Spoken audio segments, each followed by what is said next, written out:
Good morning students. अज आपां करना है national education commission and school education. ਤਾਂ ਜਿਹੜਾ ਇਹ ਨੈਸ਼ਨਲ ਐਜੂਕੇਸ਼ਨ ਕਮਿਸ਼ਨ ਹੈ ਇਸ ਦੀ ਜਿਹੜੀ ਸਥਾਪਨਾ ਹੈ ਉਹ 1964 ਦੇ ਵਿੱਚ ਹੋਈ ਸੀ। ਤਾਂ ਇਸ ਨੂੰ ਕੋਠਾਰੀ ਕਮਿਸ਼ਨ ਦੇ ਨਾਂ ਨਾਲ ਵੀ ਜਾਣਿਆ ਜਾਂਦਾ ਹੈ ਕਿਉਂਕਿ ਇਸ ਦੀ ਜਿਹੜੀ ਸਥਾਪਨਾ ਹੈ ਉਹ ਦੌਲਤ ਸਿੰਘ ਕੋਠਾਰੀ ਨੇ ਕੀਤੀ ਸੀ। ਤਾਂ ਇਸ ਕਮਿਸ਼ਨ ਤੋਂ ਪਹਿਲਾਂ ਭਾਵੇਂ ਮਤਲਬ ਕਿ ਹੋਰ ਵੀ ਜਿਹੜੇ ਐਜੂਕੇਸ਼ਨ ਕਮਿਸ਼ਨ ਨੇ ਉਹ ਹੋਂਦ ਦੇ ਵਿੱਚ ਆਈ ਸੀ, ਪਰ ਉਹਨਾਂ ਦੇ ਵਿੱਚ ਅਸਲ ਦੇ ਵਿੱਚ ਜਿਹੜਾ ਸਿੱਖਿਆ ਦਾ ਵਿਕਾਸ ਹੈ ਉਹ ਨਹੀਂ ਹੋਇਆ ਸੀ। ਤਾਂ ਕਿਸੇ ਵੀ ਦੇਸ਼ ਦਾ ਜੇ ਵਿਕਾਸ ਕਰਨਾ ਹੈ ਤਾਂ ਉੱਥੋਂ ਦਾ ਜਿਹੜਾ ਐਜੂਕੇਸ਼ਨ ਸਿਸਟਮ ਹੈ ਉਸ ਦਾ ਜਿਹੜਾ ਸਟਰਕਚਰ ਹੈ ਉਹ ਵਧੀਆ ਹੋਣਾ ਬਹੁਤ ਜ਼ਰੂਰੀ ਹੈ। ਤਾਂ ਅੱਜ ਆਪਾਂ ਕਰਨਾ ਹੈ ਕਿ ਇਸ ਆਯੋਗ ਦੀ ਜਿਹੜੀ ਨਿਯੁਕਤੀ ਹੈ ਉਹ ਕਿਵੇਂ ਹੋਈ। ਤਾਂ ਕਹਿੰਦੇ ਵੀ ਜਿਹੜੀ ਸੁਤੰਤਰਤਾ ਪ੍ਰਾਪਤੀ ਤੋਂ 3 ਦਹਾਕੇ ਬਾਅਦ ਵੀ ਕੋਈ ਐਜੂਕੇਸ਼ਨ ਸਿਸਟਮ ਦੇ ਵਿੱਚ ਕੋਈ ਜਿਹੜਾ ਸੁਧਾਰ ਹੈ ਉਹ ਨਹੀਂ ਹੋਇਆ। ਤਾਂ ਕਹਿੰਦੇ ਵੀ ਇਸ ਦੇ ਨਾਲ ਕੀ ਹੋਇਆ ਕਿ ਦੇਸ਼ ਦੇ ਵਿੱਚ ਗਰੀਬੀ ਹੋ ਗਈ ਅਤੇ ਇਸ ਤੋਂ ਇਲਾਵਾ ਜਿੰਨੀ ਕੁ ਸਿੱਖਿਆ ਦਾ ਪ੍ਰਚਾਰ ਹੋਇਆ ਸੀ ਤਾਂ ਉਹਦੇ ਵਿੱਚ ਪੜ੍ਹੇ ਲਿਖੇ ਬੇਰੁਜ਼ਗਾਰਾਂ ਦੀ ਸੰਖਿਆ ਵੱਧ ਗਈ। ਤਾਂ ਸੰਵਿਧਾਨ ਨੇ ਭਾਵੇਂ ਵਿਵਸਥਾ ਕੀਤੀ ਸੀ ਕਿ 14 ਸਾਲ ਦੇ ਜਿਹੜੇ ਲੜਕੇ ਅਤੇ ਲੜਕੀਆਂ ਨੂੰ ਮੁਫਤ ਜਿਹੜੀ ਐਜੂਕੇਸ਼ਨ ਹੈ ਉਹ ਪ੍ਰੋਵਾਈਡ ਕਰਵਾਈ ਜਾਊਗੀ, ਤਾਂ ਪਰ ਇਸ 'ਤੇ ਕੋਈ ਇਹ ਲਾਗੂ ਨਹੀਂ ਹੋਏ। ਤਾਂ ਜਨਸੰਖਿਆ ਦੇ ਵਾਧੇ ਨਾਲ ਅਨਪੜ੍ਹਾਂ ਦੀ ਜਿਹੜੀ ਸੰਖਿਆ ਹੈ ਉਹ ਵੱਧ ਗਈ। ਤਾਂ ਇਸ ਤੋਂ ਪਹਿਲਾਂ ਰਾਧਾ ਕ੍ਰਿਸ਼ਨ ਆਯੋਗ ਨੇ ਸਿਰਫ ਯੂਨੀਵਰਸਿਟੀ ਸਿੱਖਿਆ ਅਤੇ ਇੱਕ ਜਿਹੜਾ ਮੁਦਾਲੀਅਰ ਆਯੋਗ ਦੀ ਸਥਾਪਨਾ ਹੋਈ ਸੀ ਉਸ ਦੇ ਵਿੱਚ ਜਿਹੜੀ ਸੈਕੰਡਰੀ ਐਜੂਕੇਸ਼ਨ ਹੈ ਉਸ ਨੂੰ ਹੀ ਪ੍ਰੋਤਸਾਹਿਤ ਕੀਤਾ ਗਿਆ। ਤਾਂ ਇਸ ਤਰ੍ਹਾਂ ਭਾਰਤ ਜਿਹੜੀ ਸਰਕਾਰ ਸੀ ਉਸ ਦੀ ਇਹ ਧਾਰਨਾ ਸੀ ਕਿ ਦੇਸ਼ ਦੇ ਵਿਕਾਸ ਵਾਧੇ ਅਤੇ ਖੁਸ਼ਹਾਲੀ ਦਾ ਆਧਾਰ ਸਿੱਖਿਆ ਹੈ। ਇਸ ਲਈ ਬਦਲਦੀਆਂ ਪ੍ਰਸਥਿਤੀਆਂ ਦੇ ਅਨੁਸਾਰ ਸਿੱਖਿਆ ਵਿੱਚ ਵਿਗਿਆਨ ਅਤੇ ਤਕਨੀਕ ਦਾ ਸੁਮੇਲ ਹੋਣਾ ਬਹੁਤ ਜ਼ਰੂਰੀ ਹੈ। ਤਾਂ 14 ਜੁਲਾਈ 1964 ਨੂੰ ਡਾਕਟਰ ਦੌਲਤ ਸਿੰਘ ਕੋਠਾਰੀ ਦੀ ਪ੍ਰਧਾਨਗੀ ਦੇ ਵਿੱਚ ਇਸ ਸਿੱਖਿਆ ਆਯੋਗ ਦੀ ਨਿਯੁਕਤੀ ਹੋਈ। ਤਾਂ ਇਸ ਆਯੋਗ ਦੇ ਵਿੱਚ ਇੱਕ ਅਧਿਆਪਕ, ਇੱਕ ਸਕੱਤਰ ਅਤੇ ਜਿਹੜੇ 14 ਮੈਂਬਰ ਸੀ। ਤਾਂ ਇਸ ਤਰ੍ਹਾਂ ਉਦਘਾਟਨ ਦੇ ਮੌਕੇ 'ਤੇ ਜਿਹੜਾ ਉਸ ਸਮੇਂ ਦੇ ਰਾਸ਼ਟਰਪਤੀ ਰਾਧਾ ਕ੍ਰਿਸ਼ਨ ਨੇ ਆਪਣੇ ਭਾਸ਼ਣ ਦੇ ਵਿੱਚ ਇਹ ਅਪੀਲ ਕੀਤੀ ਸੀ ਕਿ ਸਿੱਖਿਆ ਦੇ ਸਾਰੇ ਅੰਗਾਂ ਭਾਗਾਂ ਭਾਵ ਮੁੱਢਲੀ, ਪ੍ਰਾਇਮਰੀ, ਸੈਕੰਡਰੀ, ਯੂਨੀਵਰਸਿਟੀ ਅਤੇ ਤਕਨੀਕੀ ਸਿੱਖਿਆ ਦਾ ਅਧਿਐਨ ਕਰਕੇ ਅਜਿਹੇ ਸੁਝਾਅ ਦਿੱਤੇ ਜਾਣ ਕਿ ਸਿੱਖਿਆ ਦੇ ਜਿਹੜੇ ਸਾਰੇ ਪੱਧਰਾਂ 'ਤੇ ਸੁਧਾਰ ਹੈ ਜਿਹੜਾ ਉਹ ਕੀਤਾ ਜਾ ਸਕੇ। ਤਾਂ ਆਪਾਂ ਕਰਦੇ ਹਾਂ national education commission 1964 to 66 and school education. ਤਾਂ ਇਸ ਜਿਹੜਾ ਇਹ ਆਯੋਗ ਹੈ ਇਸ ਦੀ ਸਥਾਪਨਾ 1964 ਦੇ ਵਿੱਚ ਹੋਈ ਸੀ।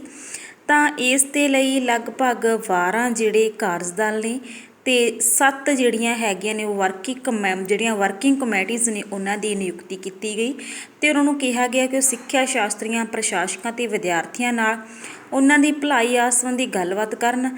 ਤਾਂ ਇਸ ਤਰ੍ਹਾਂ ਇਸ ਦੀ ਜਿਹੜੀ ਰਿਪੋਰਟ ਹੈ ਉਹ 29 ਜੂਨ 1966 ਨੂੰ ਭਾਰਤ ਸਰਕਾਰ ਨੂੰ ਪੇਸ਼ ਕੀਤੀ ਗਈ ਅਤੇ ਇਸ ਆਯੋਗ ਦੇ ਕਾਰਜ ਖੇਤਰ ਦਾ ਵਰਣਨ ਕਰਦਿਆਂ ਹੋਇਆਂ ਆਯੋਗ ਭਾਰਤ ਸਰਕਾਰ ਨੂੰ ਸਿੱਖਿਆ ਦੇ ਰਾਸ਼ਟਰੀ ਢਾਂਚੇ ਉਸਦੇ ਸਾਰੇ ਪੱਧਰਾਂ ਦੇ ਪੱਖਾਂ ਦੇ ਸਿੱਖਿਆ ਦੇ ਵਿਕਾਸ ਲਈ ਸਧਾਰਨ ਸਿਧਾਂਤਾਂ ਅਤੇ ਨੀਤੀਆਂ ਦੇ ਸੰਬੰਧ ਵਿੱਚ ਸਲਾਹ ਮਸ਼ਵਰਾ ਕੀਤਾ ਦੇਵੇਗਾ। ਤਾਂ ਇਸ ਨੂੰ ਮੈਡੀਕਲ ਜਾਂ ਕਾਨੂੰਨ ਦੀ ਸਿੱਖਿਆ ਦੀ ਸਮੱਸਿਆ ਦੀ ਜਾਂਚ ਕਰਨ ਦੀ ਜ਼ਰੂਰਤ ਨਹੀਂ, ਪਰੰਤੂ ਇਹਨਾਂ ਸਮੱਸਿਆਵਾਂ ਅਤੇ ਉਹਨਾਂ ਪੱਖਾਂ ਦੇ ਆਯੋਗ ਵਿਚਾਰ ਪ੍ਰਗਟ ਕਰ ਸਕਦਾ ਹੈ ਜੋ ਕਿ ਸੰਪੂਰਨ ਜਾਂਚ ਦੀ ਦ੍ਰਿਸ਼ਟੀ ਤੋਂ ਜ਼ਰੂਰੀ ਪ੍ਰਤੀਤ ਹੋਣ। ਭਾਵ ਕਿ ਇਹ ਰਿਪੋਰਟ ਹੈ ਜਿਹੜੀ ਉਹ ਭਾਰਤ ਸਰਕਾਰ ਨੂੰ ਪੇਸ਼ ਕੀਤੀ ਗਈ, ਜਿਸ ਰਿਪੋਰਟ ਦੇ ਵਿੱਚ ਜਿਹੜੀ ਮਤਲਬ ਕਿ ਸਿੱਖਿਆ ਸੰਬੰਧੀ ਜਿਹੜੀ ਸੁਧਾਰਾਂ ਦੀ ਵਿਵਸਥਾ ਹੈ ਉਹ ਕੀਤੀ ਗਈ। ਤਾਂ ਆਯੋਗ ਨੇ ਸਿੱਖਿਆ ਨੂੰ ਰਾਸ਼ਟਰੀ ਵਿਕਾਸ ਦੇ ਨਾਲ ਜੋੜਿਆ, ਜਿਸ ਦਾ ਭਾਵ ਹੈ ਕਿ ਜੇਕਰ ਕਿਸੇ ਰਾਸ਼ਟਰ ਦਾ ਵਿਕਾਸ ਕਰਨਾ ਹੈ ਤਾਂ ਉਸ ਰਾਸ਼ਟਰ ਦੇ ਵਿੱਚ ਸਿੱਖਿਆ ਦਾ ਜਿਹੜਾ ਉਚਿਤ ਵਧੀਆ ਜਿਹੜਾ ਪ੍ਰਬੰਧ ਹੈ ਉਹ ਹੋਣਾ ਬਹੁਤ ਜ਼ਰੂਰੀ ਹੈ। ਤਾਂ ਆਪਾਂ ਕਰਦੇ ਹਾਂ ਕਿ ਇਸ ਕਮਿਸ਼ਨ ਦੀਆਂ ਸਿਫਾਰਿਸ਼ਾਂ ਕੀ ਸੀਗੀਆਂ। ਤਾਂ ਸਭ ਤੋਂ ਪਹਿਲਾਂ ਕਰਦੇ ਹਾਂ ਐਜੂਕੇਸ਼ਨ ਲੈਡਰ ਜਾਂ ਐਜੂਕੇਸ਼ਨ ਸਟਰਕਚਰ ਕਿ ਸਿੱਖਿਆ ਪੌੜੀ ਜਾਂ ਸਿੱਖਿਆ ਦਾ ਢਾਂਚਾ ਕਿਹੋ ਜਿਹਾ ਹੋਣਾ ਚਾਹੀਦਾ ਹੈ। ਸਭ ਤੋਂ ਪਹਿਲਾਂ ਜਿਹੜੀ ਪ੍ਰੀ ਪ੍ਰਾਇਮਰੀ ਜਿਹੜੀ ਐਜੂਕੇਸ਼ਨ ਹੈ ਉਹਦੇ ਵਿੱਚ ਕਮਿਸ਼ਨ ਨੇ ਸੁਝਾਅ ਦਿੱਤਾ ਸੀ ਕਿ ਵਿਦਿਆਰਥੀਆਂ ਦੀ ਆਮ ਸਿੱਖਿਆ ਸ਼ੁਰੂ ਕਰਨ ਤੋਂ ਪਹਿਲਾਂ ਉਸ ਨੂੰ 3 ਸਾਲ ਦੀ ਜਿਹੜੀ ਪ੍ਰੀ ਪ੍ਰਾਇਮਰੀ ਜਿਹੜੀ ਸਿੱਖਿਆ ਉਹ ਦਿੱਤੀ ਜਾਵੇਗੀ, ਜਿਸ ਦੇ ਵਿੱਚ ਵਿਦਿਆਰਥੀਆਂ ਨੂੰ ਕੇਵਲ ਸਕੂਲ ਦੇ ਵਿੱਚ ਬੈਠਣਾ ਹੀ ਸਿਖਾਇਆ ਜਾਵੇਗਾ। ਨੈਕਸਟ ਹੈ ਪ੍ਰਾਇਮਰੀ ਐਜੂਕੇਸ਼ਨ। ਤਾਂ ਕਮਿਸ਼ਨ ਨੇ ਪ੍ਰਾਇਮਰੀ ਸਿੱਖਿਆ ਲਈ ਕੁੱਲ ਸਮਾਂ 7 ਸਾਲ ਨਿਰਧਾਰਿਤ ਕੀਤਾ, ਤਾਂ ਇਸ ਨੂੰ 2 ਭਾਗਾਂ ਦੇ ਵਿੱਚ ਵੰਡਿਆ ਗਿਆ। ਫਸਟ ਸੀ 4 ਸਾਲਾਂ ਦੀ ਲੋਅਰ ਪ੍ਰਾਇਮਰੀ ਅਤੇ 3 ਸਾਲਾਂ ਦੀ ਅੱਪਰ। ਸੈਕੰਡਰੀ ਐਜੂਕੇਸ਼ਨ ਦੇ ਵਿੱਚ ਕੀ ਸੀਗਾ ਕਿ 3 ਸਾਲ ਦੀ ਜਿਹੜੀ ਸੈਕੰਡਰੀ ਐਜੂਕੇਸ਼ਨ ਹੈ ਉਹ ਸ਼ਾਮਲ ਕੀਤੀ ਜਾਊਗੀ, ਜਿਸ ਦੇ ਵਿੱਚ ਜਿਹੜੀ ਹਾਈ ਸਕੂਲ ਲੈਵਲ ਦੀ ਜਿਹੜੀ ਪੜ੍ਹਾਈ ਹੈ ਉਹ ਸ਼ਾਮਲ ਕੀਤੀ ਗਈ। ਤਾਂ ਹਾਇਰ ਐਜੂਕੇਸ਼ਨ ਦੇ ਵਿੱਚ ਪਹਿਲਾਂ ਡਿਗਰੀ ਕੋਰਸ 3 ਸਾਲ ਦਾ ਹੋਣਾ ਚਾਹੀਦਾ, ਭਾਵ ਗ੍ਰੈਜੂਏਟ, ਅਤੇ ਉਸ ਤੋਂ ਬਾਅਦ ਜਿਹੜਾ ਪੋਸਟ ਗ੍ਰੈਜੂਏਟ ਦੀ ਜਿਹੜੀ ਐਜੂਕੇਸ਼ਨ ਹੈ ਉਹ ਇਸ ਦੇ ਵਿੱਚ ਸ਼ਾਮਲ ਕੀਤੀ ਗਈ। ਤਾਂ ਉਸ ਤੋਂ ਬਾਅਦ ਹੈਗਾ age at the time of admission. ਤਾਂ ਜਿਹੜੀ ਏਜ ਹੈ ਜਿਹੜੀ ਉਸ ਸਮੇਂ 5 ਸਾਲ ਵਿਵਸਥਾ ਜਿਹੜੀ ਮਤਲਬ ਕਿ ਐਡਮਿਸ਼ਨ ਟਾਈਮ ਜਿਹੜੀ ਉਮਰ ਹੈ ਉਹ 5 ਸਾਲ ਦੀ ਹੋਣੀ ਚਾਹੀਦੀ ਹੈ। ਜਨਰਲ ਸਿੱਖਿਆ 10 ਸਾਲ ਦੀ ਸਿੱਖਿਆ ਮਤਲਬ ਕਿ ਬੱਚਿਆਂ ਨੂੰ ਸਾਰਿਆਂ ਨੂੰ ਸਮਾਨ ਦੇਣੀ ਚਾਹੀਦੀ ਹੈ। ਪਹਿਲੀ ਜਨਤਕ ਪ੍ਰੀਖਿਆ 10 ਸਾਲ ਦੀ ਪੜ੍ਹਾਈ ਆਯੋਜਿਤ ਕੀਤੀ ਜਾਣੀ ਚਾਹੀਦੀ ਹੈ। ਸੈਕੰਡਰੀ ਸਕੂਲ ਦੀਆਂ ਕਿਸਮਾਂ। ਤਾਂ ਸੈਕੰਡਰੀ ਸਕੂਲ ਪ੍ਰਦਾਨ ਕਰਨ ਵਾਲੇ ਸਕੂਲ ਦੀਆਂ ਕਿਸਮਾਂ 2 ਪ੍ਰਕਾਰ ਦੀ ਹੋਣੀ ਚਾਹੀਦੀ ਹੈ। ਪਹਿਲਾਂ FF ਜੋ ਕਿ 10th ਤੱਕ ਦੀ ਪੜ੍ਹਾਈ ਹੋਊਗੀ। ਉਸ ਤੋਂ ਬਾਅਦ ਹਾਈ ਸਕੂਲ ਜਿਹਦੇ ਵਿੱਚ 12 ਸਾਲ ਦੀ ਜਿਹੜੀ ਸਿੱਖਿਆ ਹੈ ਉਹ ਹਾਇਰ ਸੈਕੰਡਰੀ ਸਕੂਲ ਉਹਦੇ ਵਿੱਚ ਦਿੱਤੀ ਜਾਊਗੀ। ਤਾਂ ਸਕੂਲਾਂ ਦੀ ਅਪਗ੍ਰੇਡਿੰਗ ਕਰਨ ਵਾਲੇ ਜਿਹੜਾ ਵਿਸ਼ੇਸ਼ ਧਿਆਨ ਦਿੱਤਾ ਜਾਊਗਾ। ਹਰੇਕ ਹਾਈ ਸਕੂਲ ਨੂੰ ਹਾਇਰ ਸੈਕੰਡਰੀ ਸਕੂਲ ਦੇ ਵਿੱਚ ਅਪਗ੍ਰੇਡ ਕੀਤਾ ਜਾਊਗਾ। ਸਿਰਫ ਉਹਨਾਂ ਸਕੂਲਾਂ ਨੂੰ ਹੀ ਅਪਗ੍ਰੇਡ ਕੀਤਾ ਜਾਵੇਗਾ ਜੋ ਕਿ ਜਿਹੜੀਆਂ ਸਰਕਾਰ ਦੀਆਂ ਜਿਹੜੀਆਂ ਜੋ ਵੀ ਹਦਾਇਤਾਂ ਨੇ ਉਹਨਾਂ ਦਾ ਪਾਲਣ ਕਰਦੇ ਨੇ।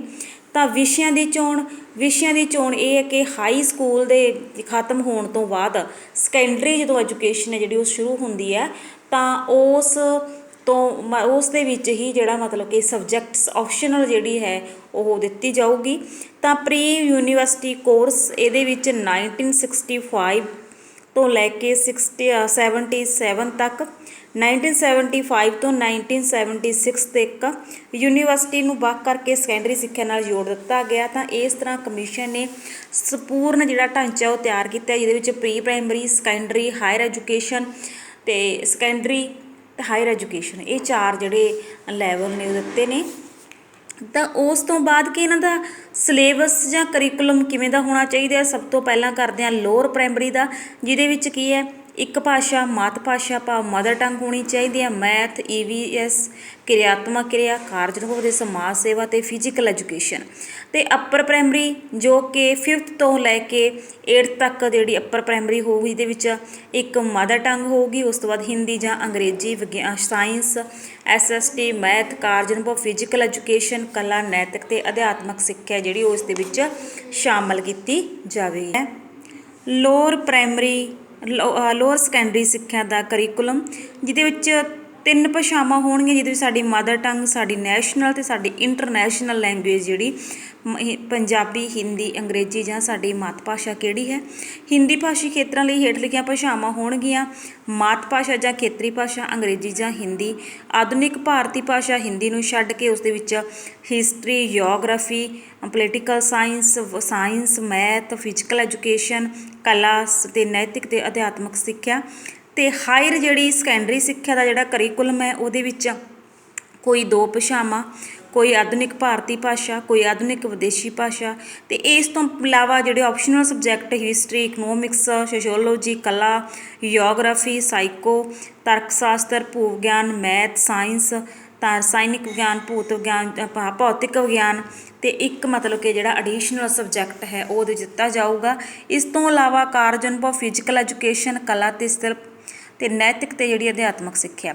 3 ਭਾਸ਼ਾਈ ਫਾਰਮੂਲੇ ਦੇ ਵਿੱਚ ਕੀ ਹੈ ਕਿ ਇੱਕ ਸਾਡੀ ਮਦਰ ਟੰਗ ਜਾਂ ਸਾਡੀ ਜਿਹੜੀ ਖੇਤਰੀ ਭਾਸ਼ਾ ਹੈ ਉਹ ਹੋਊਗੀ, ਅਤੇ ਉਸ ਤੋਂ ਬਾਅਦ ਜਿਹੜੀ ਨੈਸ਼ਨਲ ਲੈਂਗੁਏਜ ਹਿੰਦੀ ਅਤੇ ਇੰਟਰਨੈਸ਼ਨਲ ਲੈਂਗੁਏਜ ਜਿਹੜੀ ਇੰਗਲਿਸ਼ ਉਸ ਦੇ ਵਿੱਚ ਸ਼ਾਮਲ ਹੋਊਗੀ। ਅਤੇ ਲੋਅਰ ਸੈਕੰਡਰੀ ਪੱਧਰ, ਉਚਿਤ ਪੱਧਰ, ਤਿੰਨੋਂ ਭਾਸ਼ਾਵਾਂ ਨੂੰ ਸਿੱਖਣ ਦੀ ਸਹੀ ਸਟੇਜ ਹੈ ਜਿਹੜੀ ਉਹ ਲੋਅਰ ਸੈਕੰਡਰੀ ਸਟੇਜ ਹੋਊਗੀ।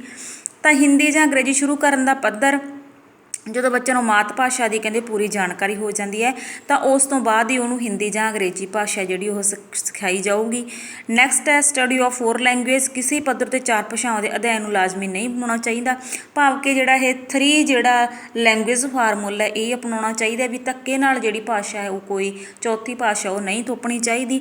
ਤਾਂ ਨੈਕਸਟ ਹੈ ਕਿ ਰਿਫਾਰਮਸ ਇਨ ਕਰਿਕੂਲਮ, ਕਿ ਇਸ ਦੇ ਵਿੱਚ ਪਾਠਕ੍ਰਮ ਦੇ ਸੁਧਾਰ ਦੇ ਹੇਠ ਲਿਖੇ ਜਿਹੜੇ ਸੁਝਾਅ ਨੇ ਕਮਿਸ਼ਨ ਦਾ ਮੰਨਣਾ ਹੈ ਕਿ ਪਾਠਕ੍ਰਮ ਦੇ ਵਿੱਚ ਸਮੇਂ ਅਨੁਸਾਰ ਜਾਂ ਵਿਦਿਆਰਥੀ ਦੀਆਂ ਨੀਡਸ ਦੇ ਅਕੋਰਡਿੰਗ ਜਿਹੜਾ ਸੁਝਾਅ ਹੈ ਉਹ ਹੋਣਾ ਚਾਹੀਦਾ ਹੈ।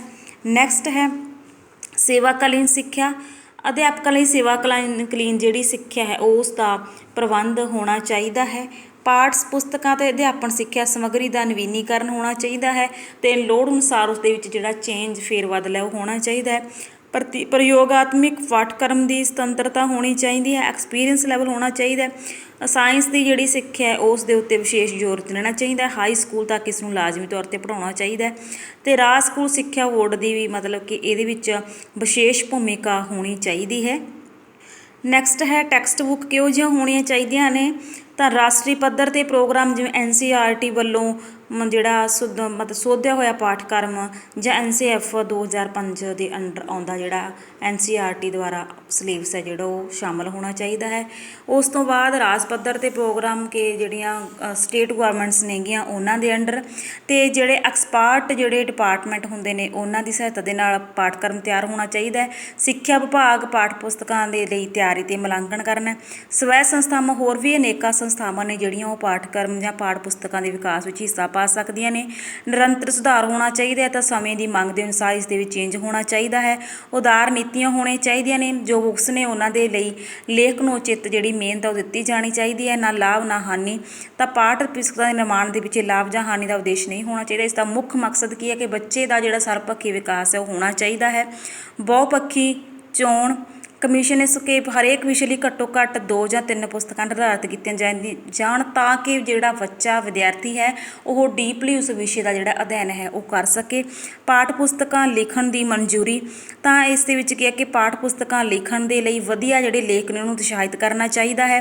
ਕਮਿਸ਼ਨ ਇਸ ਆਦਿ ਕਿਤਾਬਾਂ ਦੀ ਵਿਕਰੀ ਲਈ ਵੱਖ ਵੱਖ ਖੇਤਰਾਂ ਵਿੱਚ ਕੇਂਦਰ ਸਥਾਪਿਤ ਕਰਨੇ ਚਾਹੀਦੇ ਹਨ। ਅਧਿਆਪਕਾਂ ਦੇ ਲਈ ਜਿਹੜੀਆਂ ਸਹਾਇਕ ਪੁਸਤਕਾਂ ਹੋਣੀਆਂ ਚਾਹੀਦੀਆਂ ਹਨ ਤਾਂ ਕਿ ਉਹ ਇਹਨਾਂ ਤੋਂ ਮਤਲਬ ਹੈਲਪ ਲੈ ਕੇ ਬੱਚਿਆਂ ਨੂੰ ਚੰਗੀ ਤਰ੍ਹਾਂ ਪੜ੍ਹਾ ਸਕਣ ਅਤੇ ਬੱਚਿਆਂ ਦਾ ਜਿਹੜੇ ਆਲ ਰਾਊਂਡ ਡਿਵੈਲਪਮੈਂਟ ਹੈ ਉਹ ਕਰ ਸਕਣ। Thank you.